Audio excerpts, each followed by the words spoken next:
പ്രിയപ്പെട്ട രത്നമാർ teacher, doctor Anandan, സുഹൃത്തുക്കളെ, ഉണ്ണി, എൻ്റെ സഹപ്രവർത്തക, എൻ്റെ ഒപ്പം ഒരുപാട് കാലം ജോലി ചെയ്ത വളരെ പ്രിയപ്പെട്ട ഒരു സഹപ്രവർത്തക റിട്ടയർ ചെയ്യാണ്. ഇപ്പോൾ റിട്ടയർമെൻറ്റ് ഫംഗ്ഷൻ 4 മണിക്ക് തുടങ്ങും. തൃശ്ശൂർ ഓഫീസിൽ തന്നെയാണ്. അപ്പോൾ അത് കാരണം എനിക്ക് പങ്കെടുക്കണം. അതുകൊണ്ട് ഞാൻ ആദ്യം വരുന്നില്ല എന്ന് വിചാരിച്ചാണ്. പിന്നെ എന്തായാലും ഇത് 3 മണിക്ക് തുടങ്ങുമല്ലോ. അപ്പോൾ എന്തായാലും 4 മണിക്ക് വൈകാണ്ട് അവിടെ എത്താൻ പറ്റുമെന്നുള്ള ഒരു ധാരണയിൽ ഉണ്ണിയോട് ഞാൻ ആ വിഷയം പറയുകയും ചെയ്തു. അപ്പോൾ എന്തായാലും ആ സമയമാകുമ്പോഴേക്കും ചേച്ചിക്ക് പോകാമെന്ന് ഉറപ്പ് പറഞ്ഞുകൊണ്ടാണ് വന്നത്.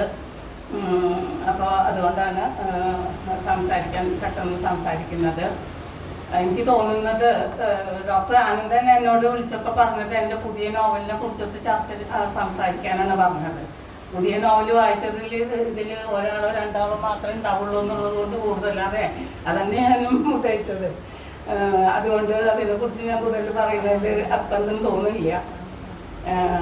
പിന്നെ ഞാൻ മുമ്പ് ഒരിക്കൽ നോവലിനെ കുറിച്ചിട്ട് എൻ്റെ മണൽമൊഴി എന്ന് പറഞ്ഞ നോവലിനെ കുറിച്ചിട്ടൊക്കെ വിശദമായിട്ട് സംസാരിക്കുകയും ചെയ്തതാണ്. എന്നാലും എന്താ പറയുന്നത്, കഥ മുതൽ കഥ വരെ എന്നാണ് ഇത്. ഞാൻ വളരെ വൈകിയാണ് കഥ എഴുതാൻ തുടങ്ങിയത്, അല്ലെങ്കിൽ എഴുത്തിൻ്റെ ലോകത്തിലേക്ക് വന്നത്. എഴുത്തിനൊട്ടും പറ്റുന്ന ഒരു സാഹചര്യമായിരുന്നില്ല വീട്ടിൽ. സംഭവം എൻ്റെ കുട്ടിക്കാലത്തെ ഏറ്റവും നല്ലൊരു ഓർമ്മയുണ്ട്. അമ്മയുടെ അച്ഛൻ മാതൃഭൂമി ആഴ്ചപ്പതിപ്പ് വായിച്ച് കിടക്കുന്ന ഒരു ഓർമ്മയുണ്ട്. നല്ല വായനക്കാരനായിരുന്നു. മാതൃഭൂമി ആഴ്ചപ്പതിപ്പ് 60കളുടെ തുടക്കത്തിൽ എൻ്റെ കുട്ടിക്കാലം അപ്പോഴാണ്. അപ്പോൾ ഇത് കണ്ടിട്ടാണ് ഞാൻ അപ്പോൾ ഇടയ്ക്കൊക്കെ എടുത്ത് വായിക്കാനൊക്കെ നോക്കിയിട്ടുണ്ട്. പക്ഷെ ഒന്നും മനസ്സിലായിട്ടില്ല. അതവിടെ വെച്ചു. അമ്മ അധ്യാപികയായിരുന്നു. പക്ഷേ മാതൃഭൂമി ആഴ്ചപ്പതിപ്പ് വായിക്കുന്ന ഒരു അച്ഛൻ്റെ മകളാണ്, അധ്യാപികയാണ്. അങ്ങനെ യാതൊരു ക്വാളിറ്റിയും അമ്മേനേതായിട്ട് പറയല്ല, അമ്മയ്ക്ക് സാഹിത്യ സംബന്ധമായിട്ടുണ്ടായിരുന്നില്ല. അങ്ങനെ ഞാൻ എഴുത്തിലേക്ക് വന്നത് ഞാനിവിടെ പറഞ്ഞതാണ്. അതുകൊണ്ട് എനിക്കൊരു മടുപ്പുണ്ട് പറയാൻ. മിക്കവാറും ഞാൻ പറയും, കാരണം അത് പറയാതെ എൻ്റെ എഴുത്തിനെ കുറിച്ച് പറയാൻ പറ്റില്ല. 8ാം ക്ലാസ്സിൽ 3 തവണ തോറ്റ എൻ്റെ അടുത്ത വീട്ടിലൊരു ചേച്ചിക്ക് വേണ്ടി അന്ന് പെൺകുട്ടികളെ സ്കൂളിൽ പുറത്തേക്കൊന്നും പറഞ്ഞേക്കില്ല. അപ്പം അന്നൊക്കെ എന്ന് വെച്ച് കഴിഞ്ഞാൽ 1 കൊല്ലം 2 കൊല്ലം 3 കൊല്ലം തോൽക്കൽ ഒരു പുതുമയായിരുന്നില്ല. അപ്പം 8ാം ക്ലാസ് 3 തവണ തോറ്റ് കഴിഞ്ഞപ്പോൾ ചേച്ചിയുടെ പഠിപ്പ് അതോടുകൂടി കഴിഞ്ഞു. പക്ഷെ ചേച്ചി എങ്ങനെയാണെന്ന് അറിയില്ല, നല്ല വായനക്കാരിയായി. അപ്പം ഞങ്ങളുടെ തളിക്കുളമാണ് എൻ്റെ വീട്. ആ തളിക്കുളത്തുനിന്ന് അടുത്ത സെൻറ്ററിൽ ലൈബ്രറി ഉണ്ട്. അവിടേക്ക് എന്നെ പറഞ്ഞയക്കും. ചേച്ചിക്ക് പോകാൻ പറ്റില്ല, വലിയ കുട്ടിയാണ്, പ്രായപൂർത്തിയായ പെൺകുട്ടിയാണ്. അപ്പം ഞാൻ അമ്മയുടെ കണ്ണ് വെട്ടിച്ച് ലൈബ്രറിക്കാരൊരു ഓട്ടോടും.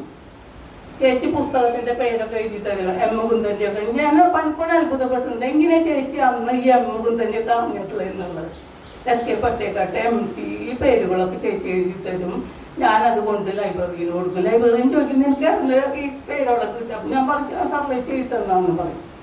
അങ്ങനെ ഈ പുസ്തകങ്ങൾ കൊണ്ടുകൊടുക്കും. പക്ഷെ അന്ന് ഞാൻ വായിക്കാൻ തുടങ്ങിയിട്ടില്ല. ഞാൻ 4, 5ലൊക്കെയാണ് പഠിക്കുന്നത്. പിന്നെ ഞാൻ ആദ്യമായിട്ട് വായിച്ചിട്ടുള്ളത് ഒരു കുടയും കുഞ്ഞു പെങ്ങളുമാണ്. അത് വായിച്ചപ്പോൾ മനസ്സിലായി, ഇഷ്ടപ്പെട്ടു. പിന്നെ അങ്ങനെ വായിക്കാൻ തുടങ്ങി. അമ്മയാണെങ്കിൽ എന്നെ തല്ലാനും തുടങ്ങി. ഞാൻ പുസ്തകത്തിൻ്റെ ഉള്ളിൽ ഒളിപ്പിച്ച് വെച്ചിട്ടൊന്ന് വായിക്കുക. അമ്മ പിന്നീന്ന് എവിടെന്നെങ്കിലുമൊക്കെ വരും, അത് പുറത്ത് വിൽക്കും.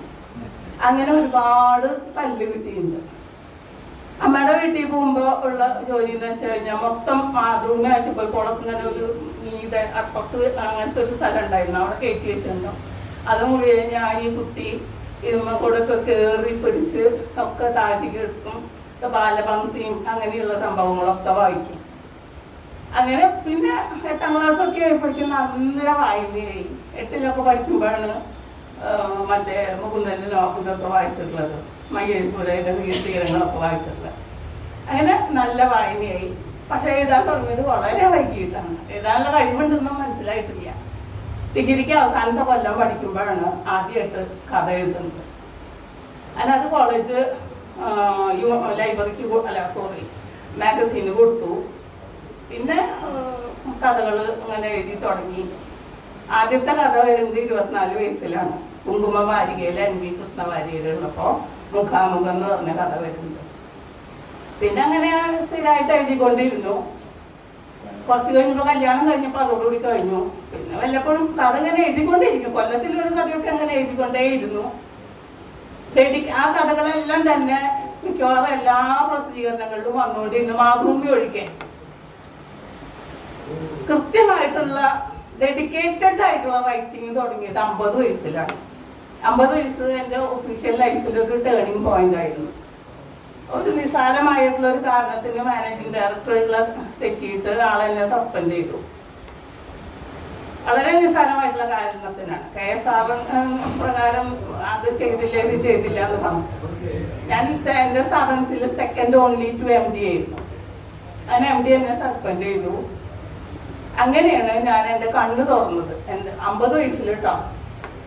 അങ്ങനെ ഞാൻ ആ ഒരു 6 മാസം നന്നായിട്ട് ഉപയോഗിച്ചിട്ടാണ് മണൽമൊഴി എന്ന് പറഞ്ഞ എൻ്റെ നോവൽ എഴുതിയത്. അത് എൻ്റെ പ്രദേശത്തിൻ്റെ ഒരു ചരിത്രമാണ്. അത് വായിച്ച ചിലരെങ്കിലും ഇവിടെ ഉള്ളത് കൊണ്ട് ഞാൻ കൂടുതൽ പറയില്ല. അപ്പം അത് ഒരുപാട് സ്ട്രെയിൻ ഉണ്ട്. അങ്ങനെ 2010 തുടങ്ങിയിട്ട് 19 വരെ എഴുതിക്കൊണ്ടേയിരുന്നു. കമ്പ്യൂട്ടറിൽ തന്നെ എഴുത്തുന്നുള്ളത് കൊണ്ട് എത്ര തവണ അത് മാറ്റി എഴുതിയിട്ടുണ്ടെന്ന് പറയാൻ പറ്റില്ല. എന്തായാലും 2019 അതിൻ്റെ ഇടയിൽ ഞാൻ എൻ്റെ ആദ്യത്തെ നോവൽ ഇന്ന് എന്ന് പറഞ്ഞത് NBS പ്രസിദ്ധീകരിച്ചു. പിന്നെ അപ്പോഴിപ്പോഴായിട്ട് ഒരു 10-60 കഥകളോളം വന്നു. ഇപ്പോൾ 22ആയി. ഇപ്പോൾ 7 കഥാസമാഹാരമായി. 3ാമത്തെ നോവല് ഗംഗ ഈ അടുത്ത കുറച്ച് നാൾ മുമ്പാണ് പ്രസിദ്ധീകരിച്ചത്. അപ്പം അത്രയാണ് എൻ്റെ കഥകളെ കുറിച്ച് പറയാനുള്ളത്. പ്രത്യേകിച്ച് എനിക്ക് പറയാനുള്ളത്, എല്ലാ കാലത്തും ഓരോ മനുഷ്യനും ഓരോ കഥയാണ്. അപ്പം അതുകൊണ്ട് കഥ എഴുതുന്നതിൽ നമുക്ക് വെറൈറ്റി, കഥ എഴുതലിൽ അതിലൊരു വ്യത്യാസമില്ല. എല്ലാവരുടെ ജീവിതം തന്നെയാണ് എഴുതുന്നത്. പക്ഷെ അതിൽ വെറൈറ്റി കൊണ്ടുവരാണ്ട് ഒരു രക്ഷയില്ല. അന്നത്തെ കാലത്തെ എഴുത്ത് ഇന്ന് എഴുതി കഴിഞ്ഞാൽ ഒരു കാര്യമില്ല, നിങ്ങൾ ഔട്ട്ഡേറ്റഡ് ആവുന്നുള്ളതിൽ യാതൊരു സംശയവും ഇല്ല. എൻ്റെ 24 വയസ്സിൽ എഴുതുന്ന ആ കഥയിൽ ഇപ്പോഴും ഞാൻ നിന്ന് കഴിഞ്ഞാൽ ഒരിക്കലും എൻ്റെ കഥ മാതൃഭൂമിയിൽ വരില്ല, ഒരു സംശയവും ആ കാര്യത്തിൽ.